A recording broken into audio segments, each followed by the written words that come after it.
Welcome to Uncomfortable Conversations about Culture and Christianity. My name is Alex, and today I am joined by Robert Tracy McKenzie, who goes by Tracy. I'm excited about that because I'm a middle name guy as well. Before we dive into the specifics around the topics and the book that I read that was fascinating, I think timely, even though you wrote it a few years ago, right now it's timely. Just tell us a little bit about yourself and introduce yourself to our listeners. Hello, Alex. Good to be with you. So I am a professor of history at Wheaton College, and I also hold what is known as the Arthur Holmes Chair of Faith and Learning here at Wheaton. So I particularly pay attention to the way that Christian faith intersects with the life of the mind, and I'm very glad to be with you today. Appreciate it.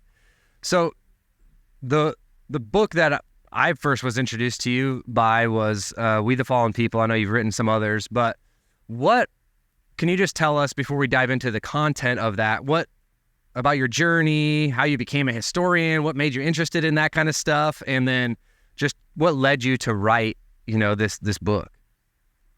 So I've been interested in history since I think I was about 7 years old. So it would be a long story, which I will not go into detail. But I have been interested almost my entire life long in history. And I've taught now for 37 years, so I have a fair amount of experience under my belt. But for maybe the first half of my teaching career, I was really primarily writing on topics that were currently sort of interest to other academic historians. I would almost be embarrassed when I would meet people at church and they would ask about what I was working on because I knew it was not something that they would probably find interesting.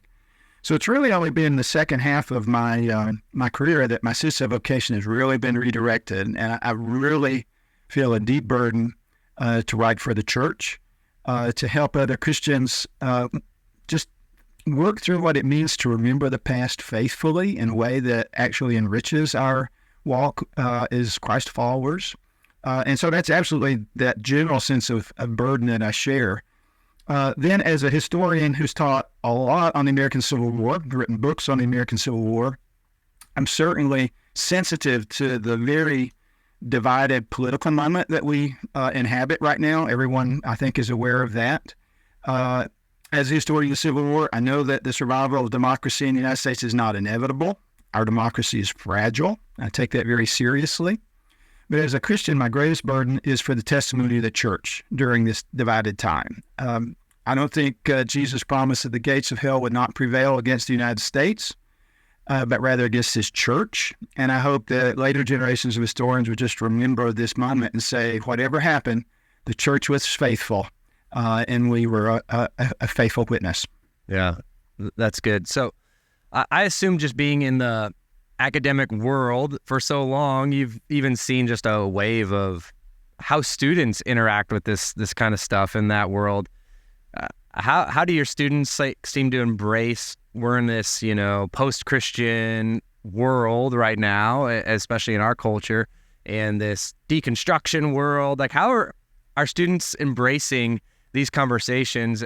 Because I would probably guess that most students that go to Wheaton came from a Christian background, and then they could have these conversations with their moms and dads who may think slightly differently about history. So I'm just, as you talked about that's not even on my notes, but I'm just curious about just about that temperature in the classroom and how those conversations go for you. Yeah, so at Wheaton, I actually have encountered a great deal of really tense conversations that are related to our current political moment. I think it's more common for my colleagues in the Biblical and Theological Studies department to encounter those kinds of conversations. Some of my students certainly do come to Wheaton with a very particular understanding of American history, the role of Christianity in our past, and that's neither intrinsically bad nor good, unless that understanding of history is sort of interconnected with their identity as Christians. And occasionally I will have conversations with students, and they may be troubled by something they're reading or something that I'm sharing, and it's clear that I'm saying something about the founders of the country, and they're hearing an attack on their faith. And that troubles me no end when that happens, because that's a position that we should never allow ourselves to be into. So it does lead to some difficult conversations occasionally. I actually am not sure that the students I encounter are deeply invested in current American politics, but that's sort of my anecdotal sense more than anything. That makes sense. So one of the first things I read that in your book that really helped me understand, okay, this is definitely a history kind of conversation, but also it is a discipleship conversation. One of the things you said is that challenged me, at least, was I'm convinced that the main reason we find it difficult to think critically about our democracy is that it requires us to think critically about ourselves, which I think is this huge, discipleship kind of issue. It's this Jesus talking about the speck and the log kind of thing. And that's, I don't want to think critically about myself. And so I'd rather think critically about macro organizations than the micro struggles happening in my life. And so as you get into that kind of discipleship question, what I guess drives you in that, and what did you mean by, what do you see as the problem for us thinking critically about our democracy, and what that has to do, I guess, intrinsically with us as thinking critically about ourselves? Yeah. So good question, and I'll try to dive right to the heart of things. What I want readers to take to heart is the idea that the democracy is not just a set of practices or institutions that we use to govern ourselves. Democracy always comes deeply interrelated with different kinds of values and worldview kinds of issues, really. And the one that I think perhaps is paramount, it's the one that I focus on, is the understanding about human nature. I think we inhabit a democratic context that's always telling us something about who we are, about where our hope lies, about where the danger to our well-being comes from. And so it's very important to keep that in mind. And then I would go on to say that the message that democracy in America as it has unfolded, the message that it does send is that we're basically good. I call this in the book the democratic gospel. Yeah. Any politician who's asking for your vote in some way or other is going to say, you're really good, you're hardworking, you're persons of integrity, you're the backbone of America. And the challenges that we face lie outside of our own hearts. We can have the world that we want without changing our hearts in any way. And what I'm actually challenging readers to do is just to ask whether that message is consistent with the gospel. And where this gets hard is for us to be able to think critically about democracy. We have to think critically about this idea that we're intrinsically good, and that the majority opinion is intrinsically sort of authoritative. And as you sort of noted, I don't think that that's something we relish thinking about at all. But I'm much more concerned in terms of the testimony of the church that we get our own thinking right about American democracy before we think about how we might have an impact on the culture. Yeah, that's helpful. Another thing that I think gets into the reality you talked about, the democratic gospel, and maybe we'll get a little bit into what is democracy and do we actually have one? And I think oftentimes we, as Americans who are raised in our democracy, assume that if we just overlay this on all of the world and every culture, we'll solve all the problems. And we've tried to do this, I think, at different times in our culture.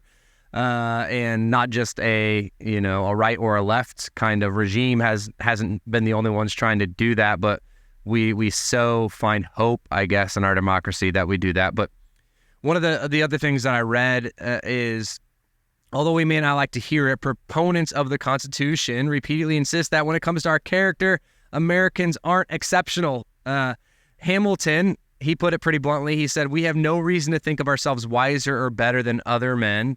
We imagine that the mildness of our government and the virtue of the people were so correspondent that we were not as other nations." And so obviously we have this assumption, I think, in American culture in general, and if you've traveled very far outside of our culture, you'll find out people have this view of us, that we have a view maybe that we are better than we think. We have more virtue, that we are more exceptional than we actually are. And so when you talk about that, including the founders and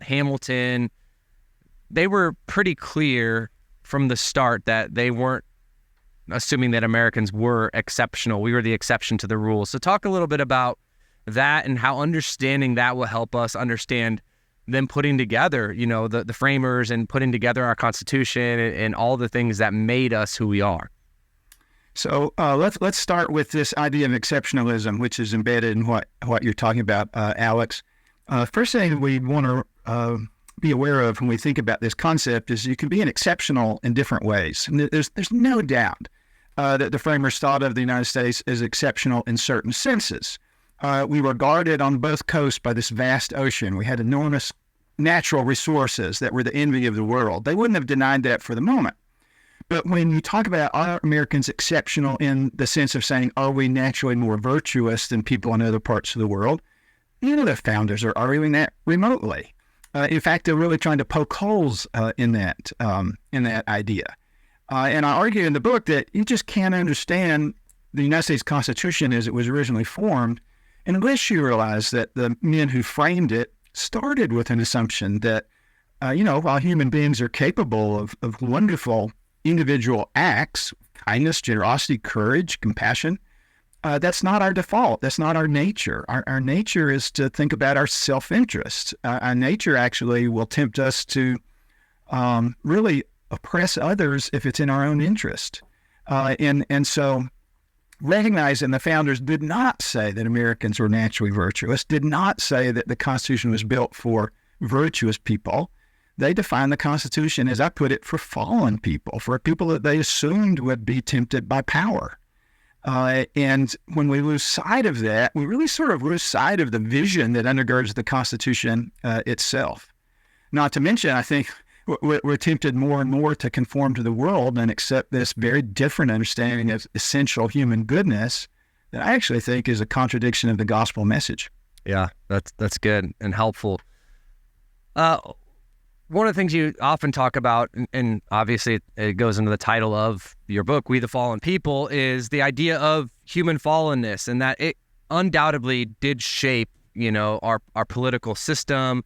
And it seemed like even it didn't take long for that idea to change inside of our country. I think you noted a couple of generations had passed, and we already started to migrate from this idea that we are pretty fallen. We're not extra virtuous, that we're not exceptional.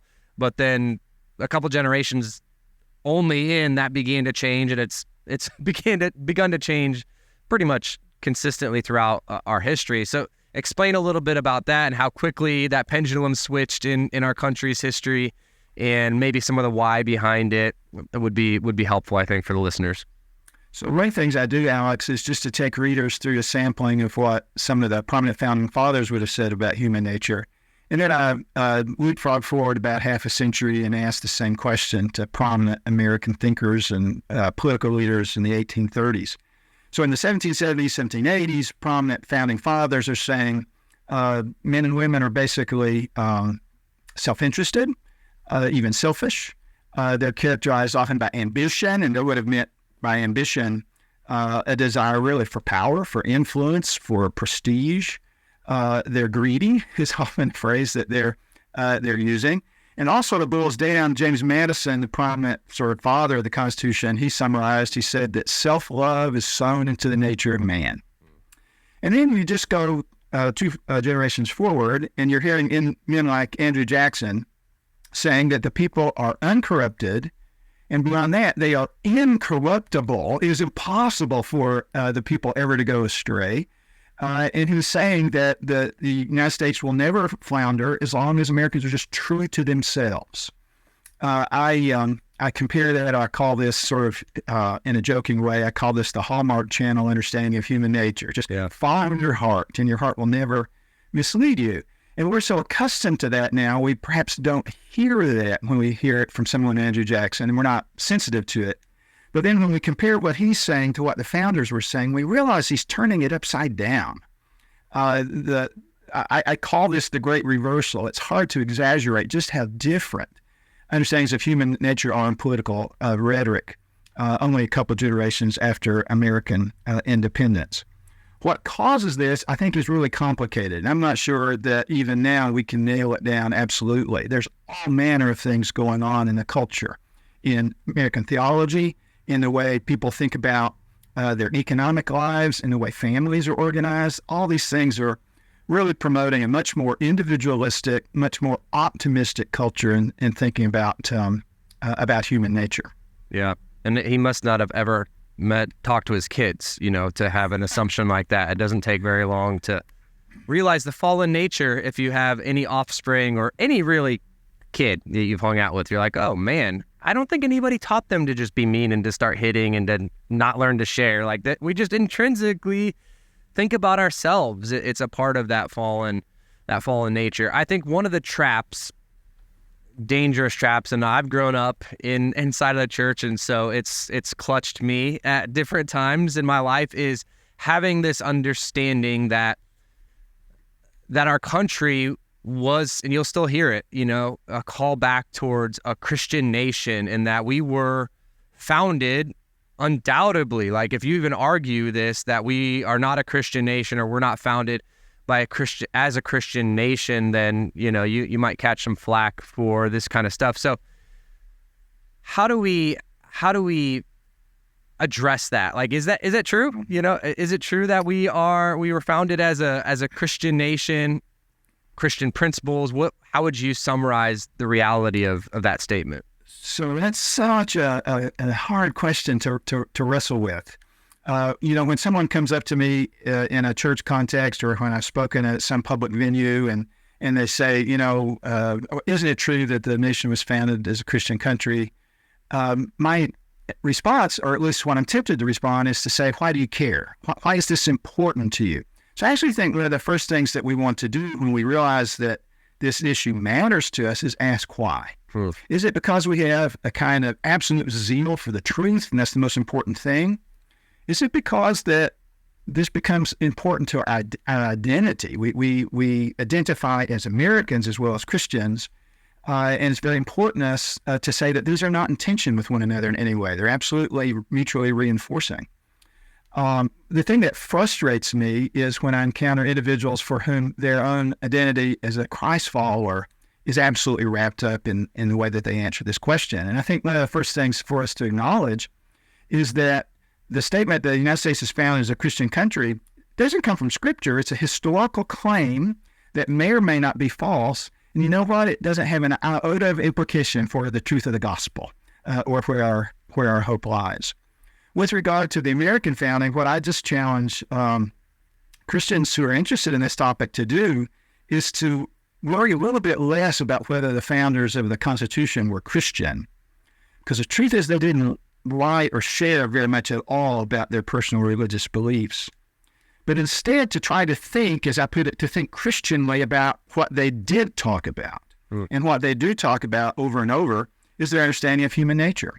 At the Constitutional Convention, one of the things that just comes through so clearly is there's this consensus that if they're going to succeed, they have to take human nature rightly. They have to take it as we find it, is the way George Washington put it. And so they're sharing very openly about their understanding of human nature, and their understanding of human nature, wherever it is coming from in their own intellectual formation, their understanding of human nature is very consistent with Orthodox Christian teaching about the human condition. And what distresses me then is when Christians focus on whether the framers of the Constitution were Christian, something they didn't talk about much, but actually are embracing an understanding of human nature that's at war with the framers of the Constitution. And I think a lot of Christians in the United States just aren't even aware of that at all. They're not conscious of that. I think the ability for the founders' worldview to challenge and change us actually is much more when we wrestle with what they said about us, as opposed to thinking about what they may have thought about God, which they were actually pretty hesitant to share. Yeah, and I think that's why I think that there's so much deep discipleship that happens as you read this, because you keep pointing back to I have to think about me, not just them. It's easier for me to throw shade at a bigger organization than actually have to wrestle with the intrinsic fallen nature of myself. I thought, because I got a recent version of the Bible, I thought the two actually went together, but that's a joke. I'll stay away from that. But you devote a lot of kind of your thought and study to Tocqueville, who was a French. I'm not going to pretend that I understand everything about who he was. I have not read a bunch of Tocqueville in my life outside of probably your literature. But you talk a lot about him and his understanding of maybe presuppositions before kind of studying America and what he thought, and then after spending some time and doing some research and study on America. And he concluded, that Americans are not virtuous people, kind of what you're seeing, and yet they are free. And it would take a lot of years for him to make sense of this. But one of the implications, you said, seemed obvious right away. Virtue, he scrawled in his notebook, is not the only thing that can maintain a republic. So what intrigued Tocqueville most about the United States was always then this conundrum: Americans aren't virtuous, yet the democratic republic in the United States continues to exist. And so he really wrestled with this. So what are some of the key reasons you invite people to look at Tocqueville and his journey and the lessons we can learn from the observations as an outsider that was studying this? Well, first of all, Alex, you are not alone in that you have not read a lot of Tocqueville. Not many Americans, I suppose, today do, but let me just make a pitch for him at the start. His book, Democracy in America, is the most important book ever written on democracy, and it's the most important book ever written on the United States, and it's folded into one. The challenge is that it's 900 pages long, and it's not filled with funny stories. It's really dense. And I think Americans are much more comfortable quoting from it than reading it. And so actually, I start the book with an anecdote about something that Tocqueville is supposed to have said, which is that America is great because America is good. And I cite how many presidents and vice presidents and senators and congressmen and public intellectuals have shared that quote over the last century or so, and then point out that he never said it, nor did he believe it. You've quoted already some of the things he says. When he comes, what he discovers is not that Americans are good, but that Americans are convinced that they are good, which is an important distinction. He really says that in the United States, the majority lives in the perpetual utterance of self-applause. They're always sort of patting themselves on the back, and they really bristle at anyone who questions their sort of innate goodness. And so Tocqueville is one of many, but I think peculiarly sort of astute observer who says that Americans are sort of conditioned to think of themselves as superior relative to much of the rest of the world. Tocqueville actually finds much to praise about the American situation, and a lot to praise about the American character. He thinks Americans are very dynamic. It's an incredibly innovative culture. It's growing in many exciting ways. But he doesn't attribute that to American goodness. He calls it self-interest widely understood. He said Americans pursue their self-interest, but in ways that aren't self-destructive or irrational, that actually sort of improves their material well-being. So I think there's a theme to what we've been talking about. I think part of what would help us individually as Christians and also as citizens is a hefty dose of humility and the willingness to recognize that we have our own sorts of temptations to which we are not immune. And keeping that in mind as we think about ourselves, hopefully, helps us to be more charitable as we think about others, including people who may not agree with us politically. Yeah, and I think that's huge. You did talk a little bit about the great reversal earlier, and how does understanding that? So you pitched that a lot, and you pitched the democratic gospel a lot. How does having this proper understanding of that actually help us, I guess, better embrace and understand our history? Because I think one of the interesting things about us as Christians, and especially as we think about American history, is that it's messy. It's messier than we'd like to admit, and we sometimes like to kind of hide the mess, behind the greatness or hide the bad parts. It'd be like somebody just only embracing the New Testament and rejecting, a lot of the Old Testament. We don't want to do that. We're somewhat proud, or at least are astute to understand that Scripture doesn't hide the mess. Scripture isn't just, hey, David's just only this great guy. And yet, as people that understand the fallen nature of humanity, that understand the sovereignty of God, that are, or at least are trying to understand that. Maybe we don't all have our minds fully wrapped around that. At least I don't. I find it interesting that when it comes to the history of our own country, where we sort of want to reject that or hide all of those more fallen parts of that. And so how does understanding the history, the Great Reversal, this democratic gospel, these parts of history actually make us more faithful, I guess, to understanding and making changes and having hope, I guess, for our country? That's a lot there, and I'm trying to figure out if I even made that a clear question. But well, let's just let's think about what might come from being more aware of sort of the imperfections of our past. One of the things I say is to start out with it's bad theology if we insist that our past has been sort of immaculate. I mean, one of the things that strikes me is that there's this sort of inverse correlation that the more we tend to be boastful about our virtue, the less we are sensitive to the grace of God. I mean, I'm honest to think that where we have succeeded as a people, that is testimony to God's unmerited favor, more than something that we stand up and say, look at me, see what I have accomplished. And I think that gets lost in the way that sometimes that we insist on covering over the less attractive features of the American past. One of the things that I really want to stress is there is nothing unpatriotic about pointing to areas in which the United States may have fallen short in the past. A quote that I love from the British Christian writer G.K. Chesterton, I think it's very pertinent here. Chesterton, writing in the early 1900s, he said, "Love is not blind. Love is bound. And the more bound, the less it is blind."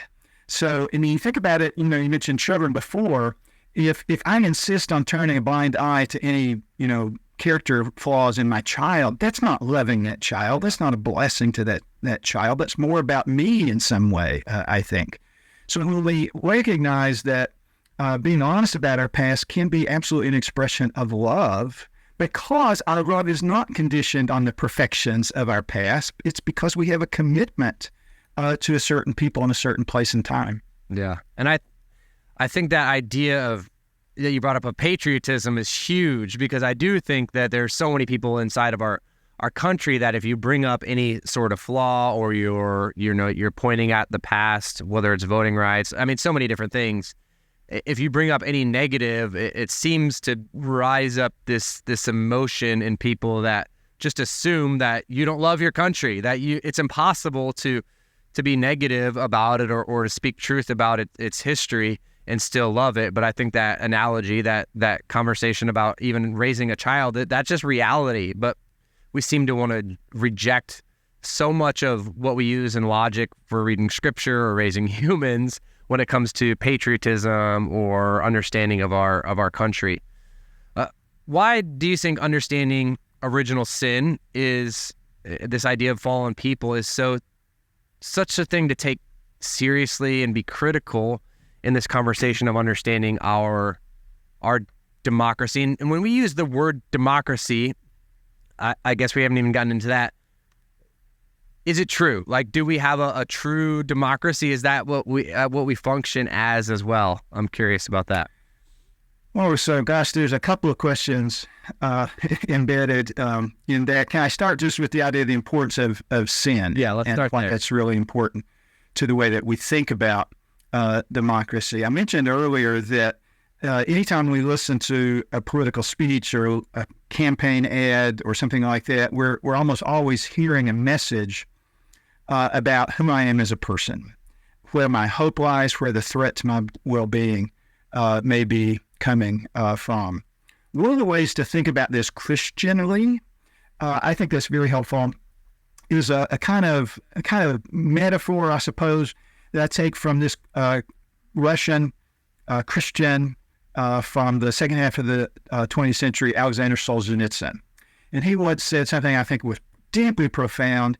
He said that the line that separates good and evil does not run between countries, it does not run between classes or political parties. The line that runs between good and evil, or separates good and evil, runs right within every individual human heart. So when we think about the worldview that sustained the creation of the Constitution, for example, the worldview that was dominant at the beginning of American independence, it would have been consistent with that. You could say we bear a certain preciousness because we're created in the image of God. We wouldn't support self-government if we didn't have some of those faculties given to us by God, the ability to think and reason morally and so on. But we also know that we're fallen. So there's both that fallenness and that image-bearing aspect of our nature. So listen to these arguments, listen to various political claims, and just ask yourself, where is that speaker drawing the line between good and evil? And I think if we dig deeply enough, the message is almost always that the line separating good and evil runs between political parties. Yeah. And so two things we have to acknowledge. One, that is at war with the gospel. It says that there are a lot of people out here don't need grace because they don't have any evil in their hearts. And what I fear, what we want to avoid, is the church being captured by this worldview, not even aware of it, not thinking deeply about it. So that's one thing. The other thing is if we take seriously that each of us has this fallenness in our hearts, the line separating good and evil runs within us. If we take that seriously, we're going to, I think, behave politically differently. As long as a culture, we reject what Solzhenitsyn said. We said, this group is good, that group is evil. Think about it. Why would two political parties ever compromise on any issue if one is good and one is evil, right? Compromise with evil is just immoral. I think this understanding worsens the dysfunctionality that we have today in politics. I think it makes American democracy less stable. If you really believe that one party is wholly good and one party is evil, what happens when the evil party wins? Do you have faith in democracy anymore? Do you believe that you can just rest in the confidence that eventually good will win out? Or do you say, no, I'm not sure that we can trust democracy anymore? And we actually see that. There's polls from the last 2 years that suggest that almost 70% of Americans say that American democracy is in danger of collapse. And over a third of Americans say that it may require violence to sort of save it. And it means violence against other Americans. And so I think we're seeing that growing instability in American democracy, and I think it is just exaggerated by an unbiblical understanding of human nature.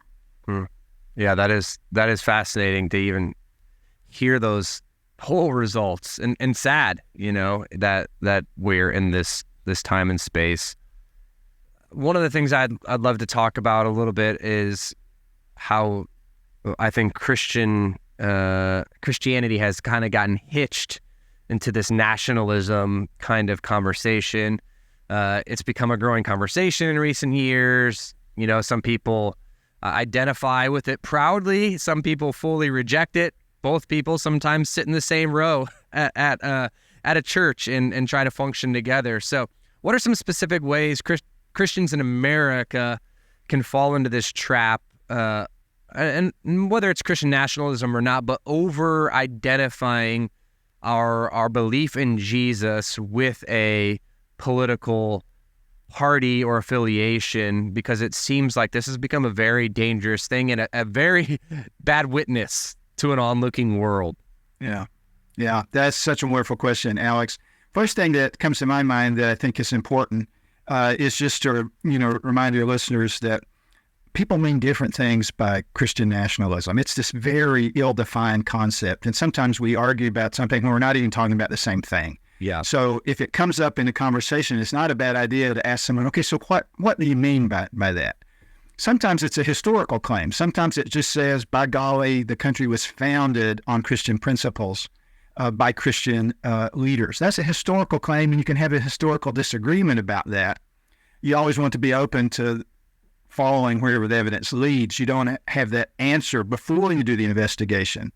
You need to be open to being shaped by the evidence that's there. But sometimes the claim for Christian nationalism is not about our past. It's saying today is very important that the government have a kind of privileged position for Christians in the way that we govern ourselves as a people. And that's a different kind of question. Yeah.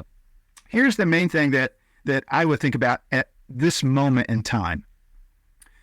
Because of this idea that many American Christians do have, that it's important that Christianity, again, be sort of the dominant religious influence or cultural influence broadly, it can lure us into a kind of transactional way of thinking about politics. That is to say, we will support this individual or that party or that movement if it promises to deliver the sort of position culturally that we believe should be.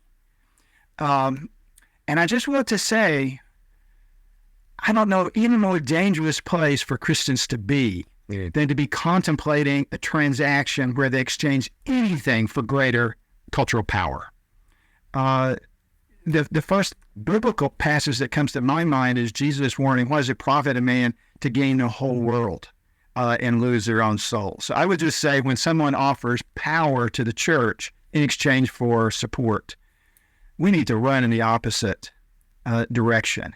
Our position will ultimately rest in the fact that Jesus said the gates of hell will not prevail against his church, that the number of hairs on our head are all ours, and nothing will happen to us apart from the Father's will. That is where our ultimate hope lies. We begin to say that it is our obligation to make the right decisions to bring about the power that the church deserves. I think immediately there's temptation for compromise. You talked about our witness. I just am concerned that our witness is being really tarnished because of well-intentioned but not well thought through transactional politics. Yeah, and I think that's why conversations like this are important for us to slow down and think critically about this and remove as much as we can, which is very difficult and probably for each of us more difficult than others. The emotional, side of it. Obviously, there's this clarity of why politics are supposed to be kept out of, family functions and churches and all these spaces is because we don't know how to dialogue about it in one way. Debate is a word we don't ever really understand what debate actually was anymore. It's just kind of throwing mud.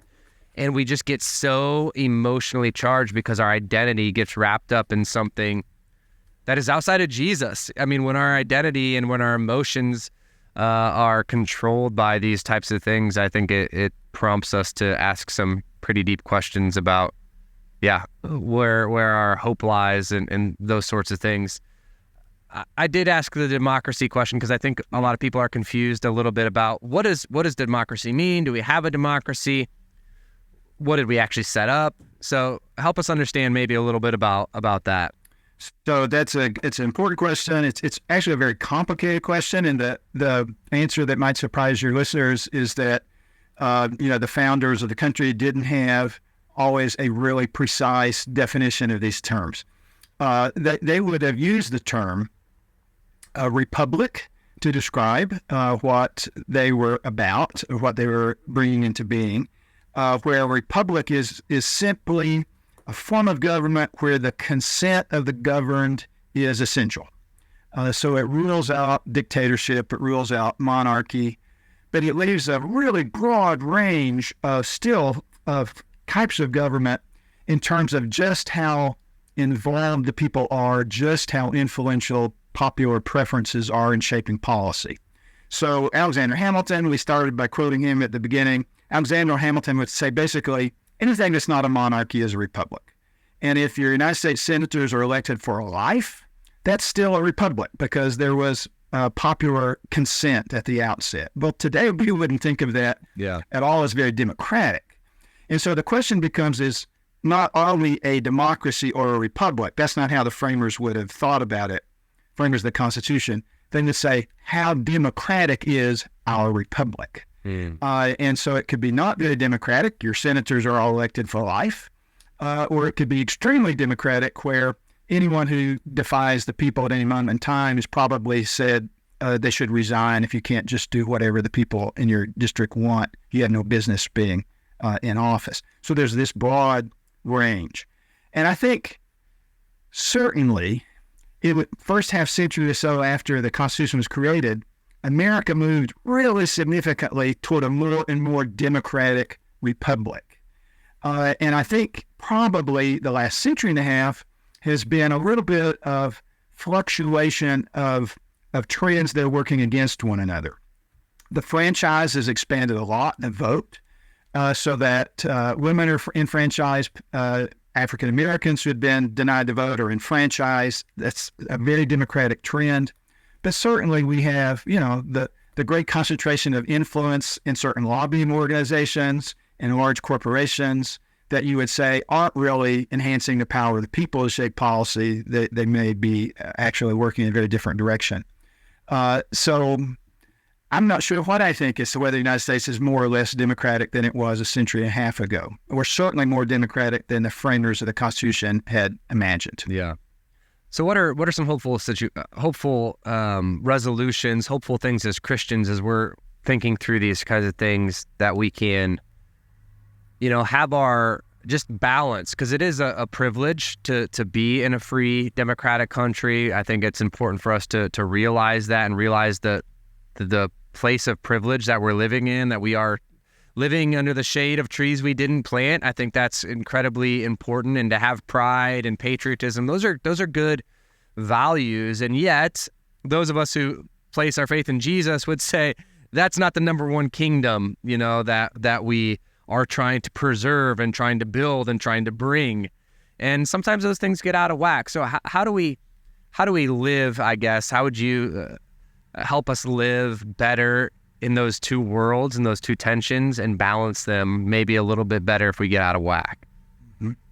So that's the $64 question, and it's important for us to wrestle with that. And I just want to say right at the outset, this is not me speaking authoritatively. History doesn't tell us exactly how to proceed forward. Yeah. It helps us to see our own moment, hopefully a little bit more clearly. But I do have a few thoughts. I would begin with the idea that I think we will stand before God in day of judgment for our faithfulness, not for the effectiveness or the consequences. I mean, sometimes, in the Christian past, very faithful Christian individuals have gone to prison, or they have gone to the gallows.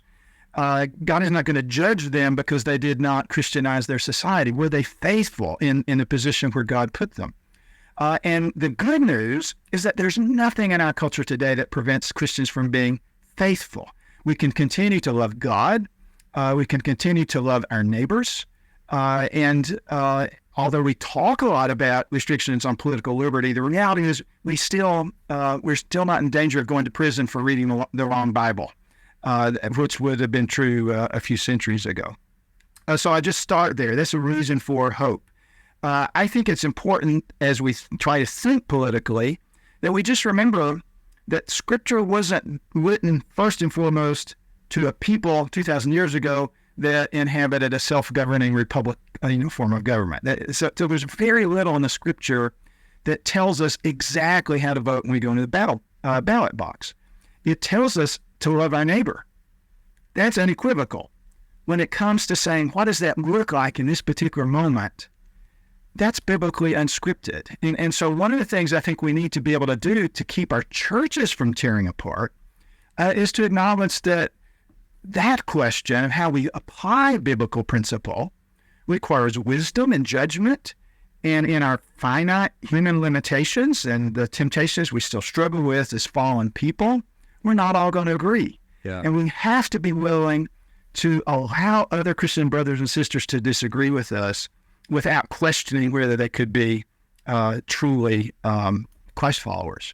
One of the ways I've heard one pastor do this is that when we share our own political opinions, we're not to be binding the conscience of those that we are talking to. In other words, saying, I'm drawing this line, cross that line, you're no longer part of the church as I understand it. Mm. So consciously practicing charity, here's one that no one wants to do naturally. Consciously expose yourself to people you know are going to disagree with you. Mm. A lot of social science research says the more that you surround yourself with people that only agree with you, actually the more extreme your positions will become, because you don't know anyone that you respect that disagrees with you. And I think we see that as we all find our own little silos, Are we getting along better? No, we're getting farther and farther apart and finding it more and more difficult to interact. And so we can do sort of one person struggles ourselves against that. Yeah, and it's probably more difficult than ever in our social climate to actually do that. You actually have to work extra hard to find your way outside of these echo chambers, that social media, that all of these things, media, news media, even our denominations, like we can find ourselves easily in these echo chambers, isolated from the rest of the world. So it takes deep intentionality to actually do that. It's so much easier said than done. Speaking of easier said than done, I think one of the things I often hear is just vote the Bible. You talked about that a second ago, and I'm always like, have you read it? Because the more you read it, the more confusing it actually becomes to go into a ballot box, because I think a lot of times when people are saying that, they're talking about one or two specific issues that the Bible is addressing, and then failing to understand other issues, that maybe another party is really fighting for more, or a political person. And so I just always think so many of these tropes that we just say out there, they lack real density, and they really are more confusing, and it makes me think, okay, you haven't read that thing in a little while. Next question I just want to ask, since you have written the book and it's been out for a few years now. I know sometimes I preach a sermon a few years ago and I'm like, all right, new things have come out, new research has come out. It's forced people to engage with me. They send me random emails, ask to be on podcasts. So are there thoughts that you have since writing the book that have evolved, or that you would offer, maybe that are different, or anything like that, for those that maybe read the book and they're like, okay, that was him a couple of years ago, but what growth or things have surprised you since writing and interacting with people? So I'm not going to have a very interesting answer to that question, Alex. I actually don't think a whole lot has changed. So the book came out in the fall of 2021, so about 3 years ago. It seems to me that we are still caught in largely the same kind of dynamic in American politics today, the polarization, the uncharitable way that we think about one another. And so I actually do think it's still very, very timely. I have thought more about other things I might have said, and I am in the very early stages of a book where I want to talk about some of the kinds of concepts from the American past that would be very helpful today. And just to give you one example, I did a lot of research years ago on the Pilgrims, and I've actually thought, how might it change the way that we respond politically if we took seriously the understanding of pilgrimage, that we are not digging deep roots immediately where we are. We're still loving our neighbors. It's not that that's irrelevant. But the pilgrim doesn't ground his or her identity in the place where they are, but in the place where they're going. And I just wondered, how might that change the way that we think as Christians politically? So examples like that, I think I want to write about, and I think are relevant. There's a quote from Abraham Lincoln that I want to use from one of the last speeches he gives before his assassination, where he basically says, talking about the American Civil War, both sides read the same Bible, both sides prayed to the same God. Prayers of both have not been honored completely. And then he concludes and he says, the Almighty has his own purposes. And I just, again, wonder how it might change the way we interact politically if we weren't so quick to assume that we understand exactly how God is at work, or exactly what God's vision is for our political moment. And so that's another example of something that I've thought about more recently that I want to develop more fully.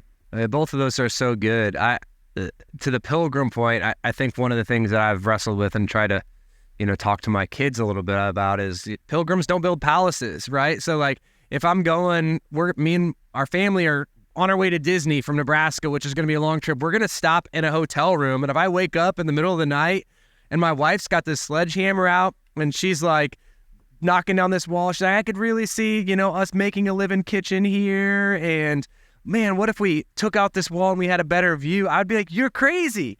Like, what are you doing? This is not the place that we're going. This is not our destination. And yet oftentimes we live that way, that we're trying to build palaces and we don't live with eternity in mind, and it forces us to forget that about ourselves. And so that's so good. Speaking of pilgrims, we're going to have this time, and I also will say I agree that we're in this same kind of political time. Obviously, even the two candidates, that are presidential candidates, are, one was the vice presidential candidate and the other was, obviously Donald Trump, who was in the same fight, 4 years ago. So it's very similar, and maybe we'd be in a different spot if that wasn't the reality. But we are going to get to this place where we'll be euphoria, after the election, and we're all going to sit down on a Thursday and be so thankful and grateful on Thanksgiving. And you wrote, a book on the first Thanksgiving and some of the idolatries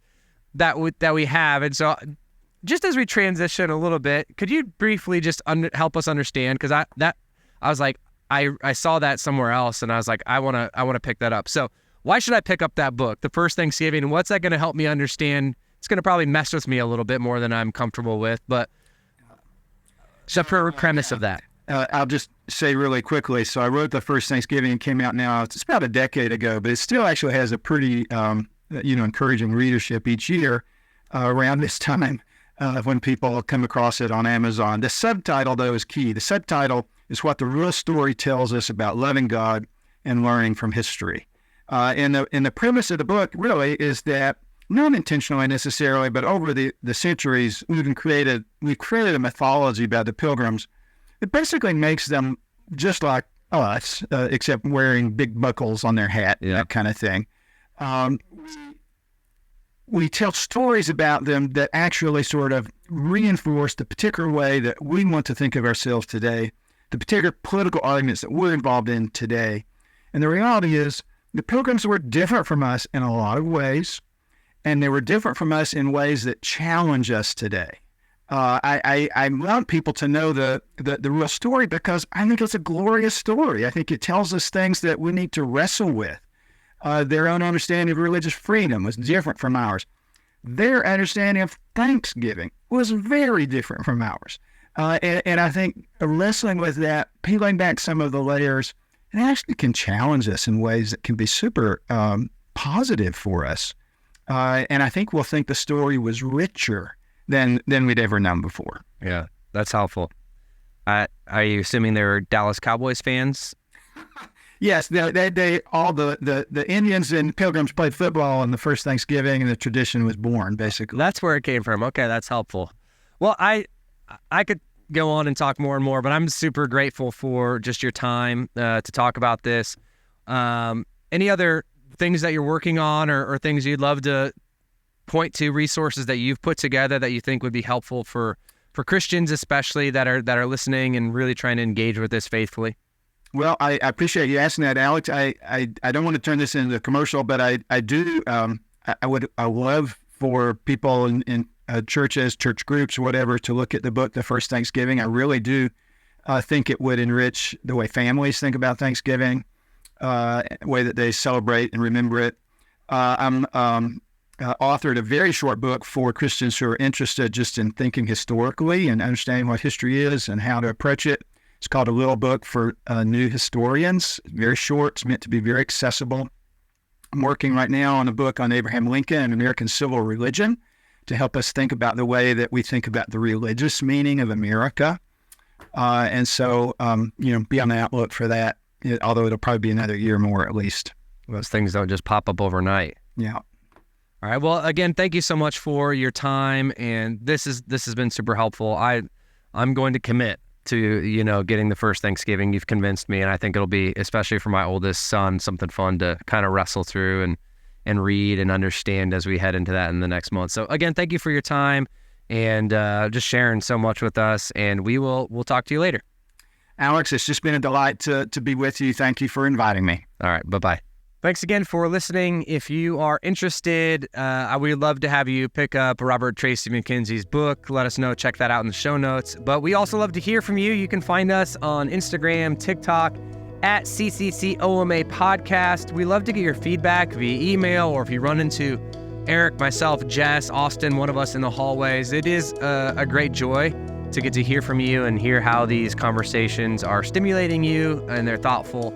And we'd love to know if you have ideas. So you can send us an email, podcast@cccoma.org, and a voicemail. We know we've been on a little bit of a rut because we've been doing a lot of interviews lately, but we want to hear from you. Leave us a voicemail. You can call 402-885-9930. Until next time, we'll talk to you then.